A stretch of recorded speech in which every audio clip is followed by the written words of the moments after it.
ফখরুল সাহেব কি বলেছেন, এই আন্দোলন আমাদের না।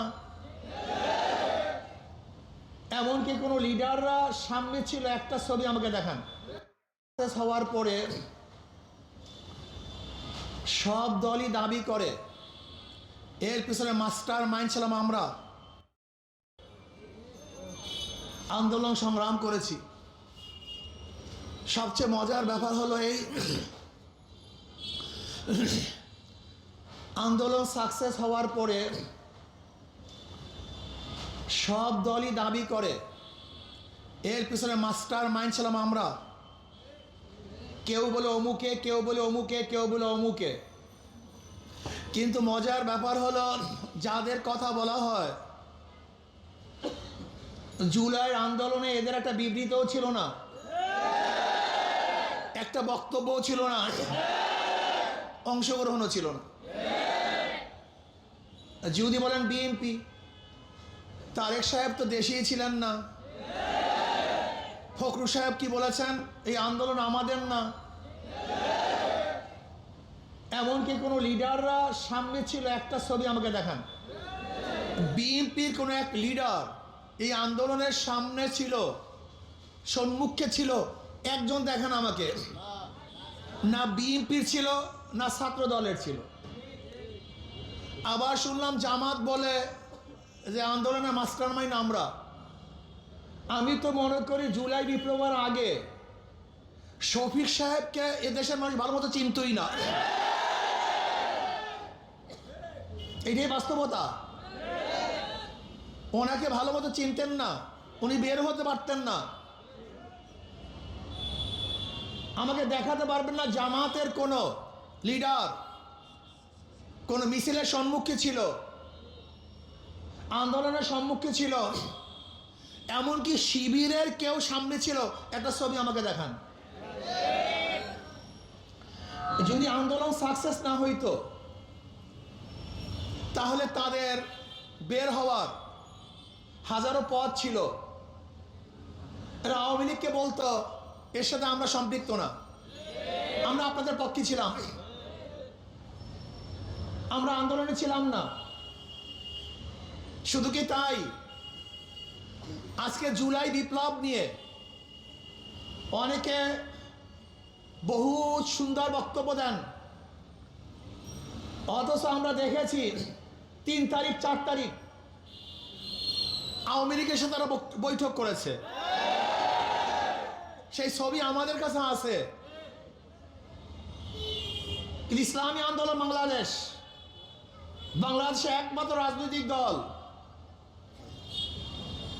যারা গোপনে কারোর সাথে হাতাহাত করে বা গোপনে কারোর সাথে কন্ট্যাক্ট করে আন্দোলন করে নাই।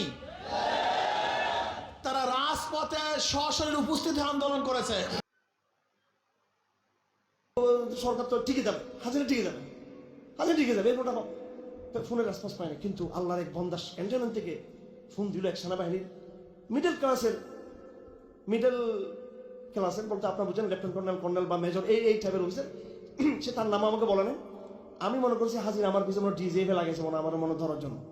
আমি তারা ধরি, কারণ আরো আমি সে পরিচয় দিচ্ছে, আমি ক্যান্টনমেন্ট থেকে বলতেছি পরিচয়, আর ডাইরেক্ট আমার মোবাইল যেটা রেকর্ড হচ্ছে। আমি তাকে রেসপন্স করি নাই। সে বারবার বলতেছে আপনারা রাজপথে ইয়ে থাকুন, আমরা গুলি চালাবো না, কথা দিচ্ছি। আমি আবার এটা তারা বললাম যে আপনি সরকার পতন করার কি জন্য, ওনার তো অবদান অস্বীকার করা যাবে না। মডেল মসজিদ করছেন, কমি স্বীকৃতি দিয়েছেন, কারণ আমি তো জানছি এটা হাজিরা লাগাইছি, এটা বুঝতেছিল তারা। আমি এটা তখন উনি হতাশ হয়ে বলতেছেন যে আমি শাহাদাত তামান্না লালন করি, আমাকে বিশ্বাস করুন। এবং একটা কথা বলছে বেদনাদায়ক কথা, 2-3 দিন তো আমি একদিন 2 দিন 3 দিন বিশ্বাস করতে পারতেছি না এটা। শেষ উনি বললেন আপনি আমাকে কখনো আর পাবেন না, আপনি আমাকে কখনো আপনার আমার কথা বলেন, এই নাম্বারটা এখনো আছে, আর তারা তো অদাচার এখন আর পাচ্ছি না তাকে। এই ব্যক্তি মূল মেসেজটা দিয়েছেন আমাদেরকে, হেফাজতকে, চোরগুনাইকে মেসেজটা দিয়েছেন। উনি নিজেই বলেছেন যে আমরা চোরগুনাইকে দিয়েছি মেসেজটা, এবং অন্য ইসলাম মন্দিরকে মেসেজ দেওয়ার চেষ্টা করেছেন, এবং অত্যন্ত আশা নিয়ে আমাকে ফোন করেছেন যে এই গভর্নমেন্ট পড়ে যাবে, আল্লাহর রাস্তায় আপনারা স্থির থাকুন রাজপথে। কিন্তু ইদানিং আমি দেখেছি বরিশালে একটা বক্তৃতা করেছে। বরিশালে বক্তৃতা করার পরে আমাদের একদল ভাই খেলাফত মজলিসের তারা এইটা নিয়ে ভিন্ন দিকে রোগ করছে। কেন ভাই? আমি তো আপনাদের কথা বলিনি। আমি মুস্তাকুর নবী সাহেব দামাত বরকাতুল্লাহ আলিয়ার ওখানে একটা বয়ান করেছিলাম মিথ্যার উপরে। আমি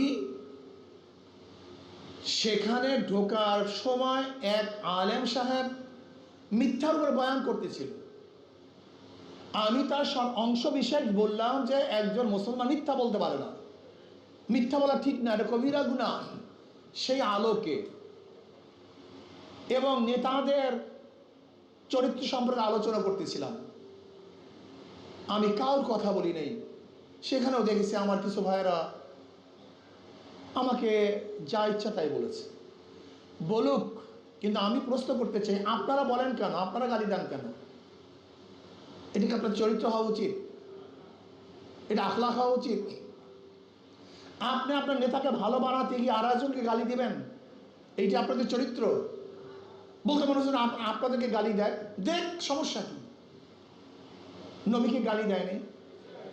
এমন কোন গালি আছে যেই গালি নবীকে দেয়নি সাল্লাল্লাহু আলাইহি ওয়াসাল্লামকে? তার চেয়ে ভালো তার আগেও কেউ ছিল না।